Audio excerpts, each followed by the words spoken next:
শিক্ষকদের কর্মসূচির আরও খবর জানাতে এই মুহূর্তে শাহবাগ থেকে যুক্ত আছেন সহকর্মী মুন্নাফ রশিদ। মুন্নাফ, জানাবেন শিক্ষকরা এখন কি কর্মসূচি পালন করছেন আর তারা কি বলছেন?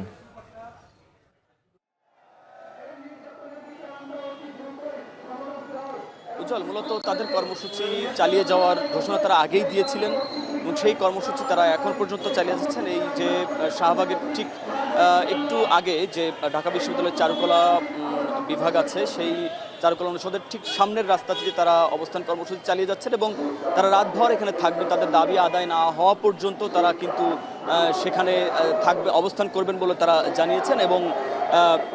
এবং তারা এর আগে আপনাদেরকে একটু তথ্য জানিয়ে রাখতে চাই যে তারা কিন্তু তাদের দাবি দেওয়া 6 দফা দাবি সহ একটি স্বীকৃতি কিন্তু প্রধান উপদেষ্টা বরাবর তারা দিয়েছিল দুপুরে, কিন্তু সেখানে তাদের কোনো আশ্বাস না পাওয়ায় তারা আন্দোলন চালিয়ে যাওয়ার ঘোষণা দেয়। এরপরে সন্ধ্যার পরে শিক্ষা মন্ত্রণালয়ে অতিরিক্ত সচিবের সাথে তাদের একটি সাক্ষাৎ হয়, সেখানেও কোনো আশ্বাস না মেলায় তারা কিন্তু ফিরে এসে তাদের কর্মসূচি চালিয়ে যাওয়ার ঘোষণা দেয় এবং দাবি আদায় না হওয়া পর্যন্ত তারা কিন্তু এখানে অবস্থান কর্মসূচি চালিয়ে যাবেন বলে ঘোষণা করেছেন। এবং আগামীকালের মধ্যে যদি তাদের জাতীয়করণের ঘোষণা না আসে, তারা কিন্তু বড় ধরনের কর্মসূচি দেবেন বলে সেখান থেকে তারা জানিয়েছেন।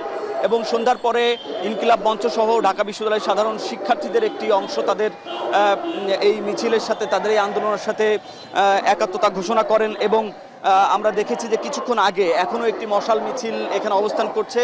নিরাপদ সড়ক আন্দোলনের কর্মীরা তারা কিন্তু মশাল মিছিল নিয়ে এই শিক্ষকদের উপরে যে পুলিশের হামলা হয়েছে সেটির প্রতিবাদে এবং এই আন্দোলনের সাথে একাত্মতা প্রকাশ করে তারা কিন্তু এখানে অবস্থান করছেন।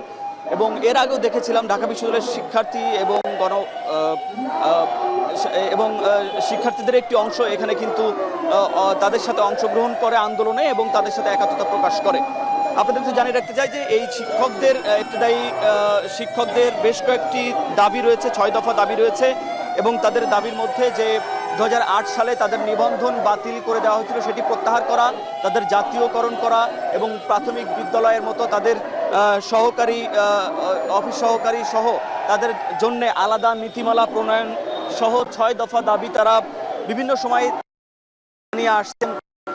তাদের এই দাবি কিন্তু অন্যান্য সরকারের আগে যে পতিত সরকার ছিল সেই সরকার কিন্তু কোনো ধরনের ভ্রুক্ষেপ করেনি বলে তাদের অভিযোগ রয়েছে এবং এখনো পর্যন্ত তারা খুব সামান্য পরিমাণ ভাতা পেয়ে থাকেন, যেটাকে তারা বেতন বলতে, ভাতার যে ব্যবস্থা রয়েছে সেটিকে আরো বাড়ানোর দাবি রয়েছে, সাথে সাথে দাবি রয়েছে।